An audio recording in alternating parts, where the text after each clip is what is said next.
नमस्कार दोस्तों, स्वागत है आप लोगों का मेरे चैनल के ऊपर।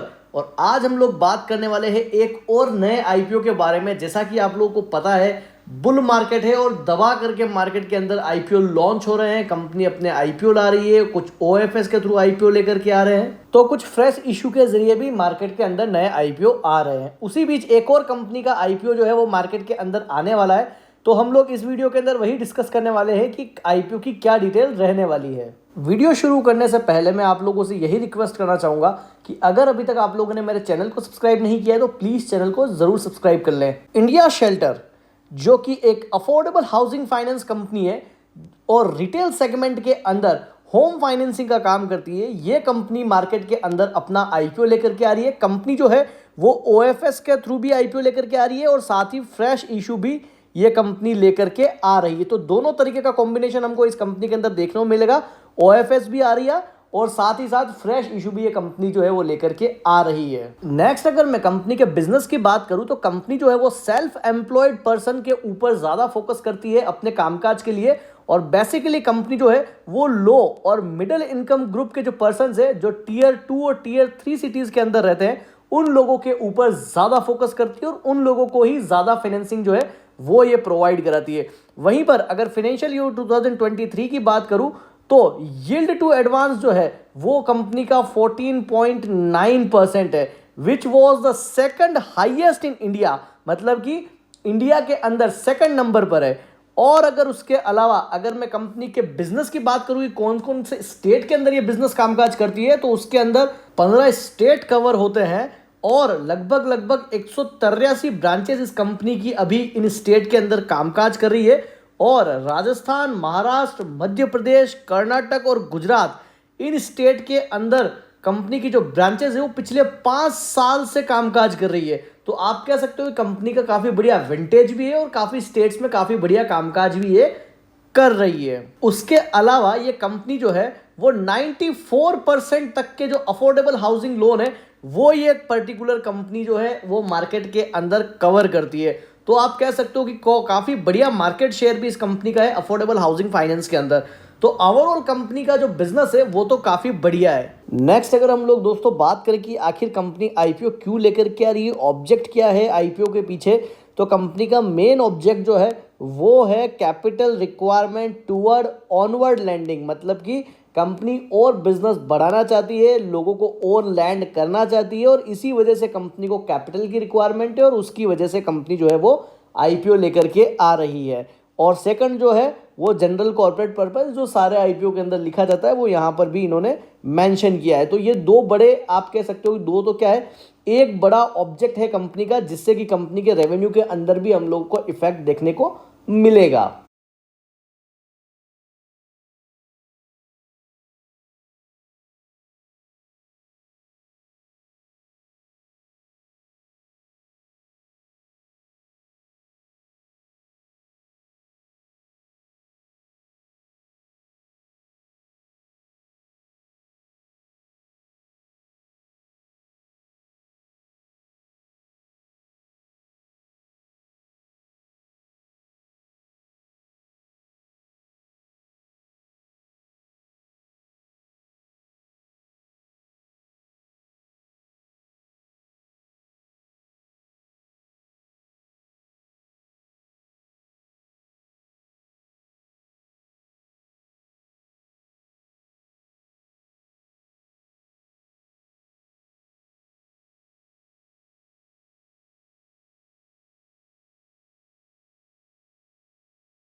और अगर कंपनी का बिजनेस बढ़ेगा तो डेफिनेटली कंपनी के सेल्स के अंदर भी हम लोग को उसका रिफ्लेक्शन देखने को मिलेगा और नेट प्रॉफिट के अंदर भी हम लोगों को इसका इफेक्ट देखने को मिलेगा। अगर मैं डेट शेड्यूल की बात करूं तो एंकर इन्वेस्टर के लिए 12 दिसंबर के दिन आईपीओ ओपन हो जाएगा और 13 दिसंबर के दिन आईपीओ जो है वो अदर इन्वेस्टर के लिए ओपन हो जाएगा। 15 दिसंबर के दिन आईपीओ क्लोज हो जाएगा। बेसिस ऑफ अलॉटमेंट 18 दिसंबर के दिन फाइनलाइज हो जाएगा।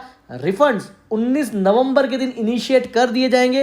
जिन्हें भी अलॉटमेंट होगा उन लोगों के अकाउंट के अंदर शेयर्स जो है वो 19 दिसंबर के दिन क्रेडिट कर दिए जाएंगे और फाइनल कंपनी की जो लिस्टिंग है वो 20 दिसंबर के दिन स्टॉक एक्सचेंज के ऊपर हो जाएगी। नेक्स्ट अगर हम लोग कंपनी का फाइनेंशियल डेटा देखें तो कंपनी का जो फाइनेंशियल डेटा है वो 2021 के अंदर कंपनी का रेवेन्यू रहता है 323 करोड़ का और एक्सपेंडिचर रहता है 210 करोड़ का और पैट जो है वो रहता है 87 करोड़ रुपीस का।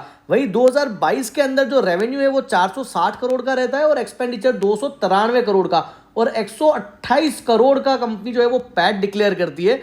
वहीं अगर हम लोग 2023 की बात करें तो 2023 के अंदर कंपनी 606 करोड़ का रेवेन्यू डिक्लेयर करती है और वहीं एक्सपेंडिचर होता है 404 करोड़ का और 155 करोड़ का कंपनी जो है वो पैट डिक्लेयर करती है। तो अगर आप देखेंगे दोस्तों कंपनी की जो नेट प्रॉफिटेबिलिटी है वो लगभग 25 to 30% की है। बहुत ही शानदार जो है वो कंपनी नेट प्रॉफिट रेशियो के ऊपर कामकाज कर रही है। एक जबरदस्त कंपनी है जो कि तीनों साल के अंदर आप देख सकते हैं कि बहुत शानदार ग्रोथ हम लोगों को रेवेन्यू के तर्ज पे भी देखने को मिलती है और नेट प्रॉफिट के तर्ज पे भी देखने को मिलती है और कंपनी जो है वो 25 to 30% का नेट प्रॉफिट जो है वो मेंटेन करने में कामयाब रह पाती है। तो बढ़िया फाइनेंशियल रिजल्ट है इस कंपनी के, फाइनेंशियल्स के अंदर तो कोई भी दिक्कत नहीं है। अगर हम लोग वैल्यूएशन देखें तो वैल्यूएशन के अंदर अगर सबसे पहले हम लोग ईपीएस की बात करें तो कंपनी का जो ईपीएस है वो 17.75 रुपए का पर इक्विटी शेयर पे कंपनी का ईपीएस है। वहीं पर अगर हम लोग पी रेशियो की बात करें कि इंडस्ट्री का पी कितना है तो इंडस्ट्री का पी फिलहाल है 29.3 टाइम्स, मतलब कि प्राइस टू अर्निंग रेशियो है 29.3 टाइम्स। वहीं पर अगर हम लोग रिटर्न ऑन नेटवर्थ देखें तो 13.4% की रिटर्न ऑन नेटवर्थ निकल करके आती है और वहीं पर अगर हम लोग नेट एसेट वैल्यू देखें तो पर इक्विटी पे नेट एसेट वैल्यू निकल करके आती है 141.38 रुपए की। वहीं पर अगर हम लोग कंपनी का जो पी निकल करके आता है, मतलब कि कंपनी जो फिलहाल प्राइस टू अर्निंग रेशियो अगर हम लोग कैलकुलेट करते हैं तो वो लगभग 28 मल्टीपल टाइम्स जो है वो कंपनी का पी रेशियो निकल करके आता है। अगर हम लोग 493 की प्राइसिंग को भी कंसिडर करते हैं तो 493 डिवाइडेड बाय 17.75 तो लगभग 28 टाइम्स पी के ऊपर फिलहाल जो है वो वैल्यूएशन निकल करके आई है। तो लगभग आप कह सकते हो कि इंडस्ट्री के पी के आसपास ही कंपनी ने अपनी वैल्यूएशन को रखा है। नेक्स्ट अगर हम लोग बात करें लॉट साइज की तो कंपनी के अंदर एक लॉट के अंदर 30 शेयर है और उसके लिए आपको 14,790 रुपए की जरूरत पड़ेगी अगर आप रिटेल कैटेगरी में अप्लाई करते हैं। अगर आप स्मॉल एचएनआई में जाना चाहते हैं तो वहां पर मिनिमम आपको 14 लॉट अप्लाई करने पड़ेंगे जिसके लिए आपको मिनिमम 2,07,060 रुपए की जरूरत पड़ने वाली है। तो ये तो रह जाता है हमारा रिटेल के लिए और स्मॉल एचएनआई के लिए। हमारा मेन फोकस रिटेल और स्मॉल एचएनआई के लिए ही रहता है क्योंकि बड़े इन्वेस्टर को इतना सब कुछ कराने की जरूरत नहीं पड़ती, ऑलरेडी उनके पास सारे रिसर्च अवेलेबल होती है। वहीं अगर मैं कंपनी के ग्रे मार्केट प्रीमियम की बात करूं तो कंपनी का फिलहाल ग्रे मार्केट प्रीमियम जो है वो लगभग 18% पे कामकाज कर रहा है और 90 रुपए पर शेयर पे फिलहाल अभी हम लोगों को प्रॉफिट होते हुए दिखाई दे रहा है। और उसी तरीके से अगर हम लोग बात करें डूम्स इंडस्ट्रीज की तो डूम्स इंडस्ट्रीज के ऊपर भी 61% के आसपास का फिलहाल ग्रे मार्केट प्रीमियम दिखा रहा है। अगर आप लोगों ने अभी तक डूम्स इंडस्ट्रीज की वीडियो नहीं देखी है तो वो भी मेरे चैनल पे अवेलेबल है, आप चाहें तो वहां पर देख सकते हैं। मैं डिस्क्रिप्शन के अंदर उसका लिंक डाल दूंगा। और अगर आप चाहें तो दोनों आईपीओ के अंदर अगर आपको लगता है कि नहीं बढ़िया आईपीओ है, बढ़िया लिस्टिंग हो सकती है तो सब्सक्रिप्शन का डेटा देख करके आप चाहें तो इनके अंदर अप्लाई कर सकते हैं।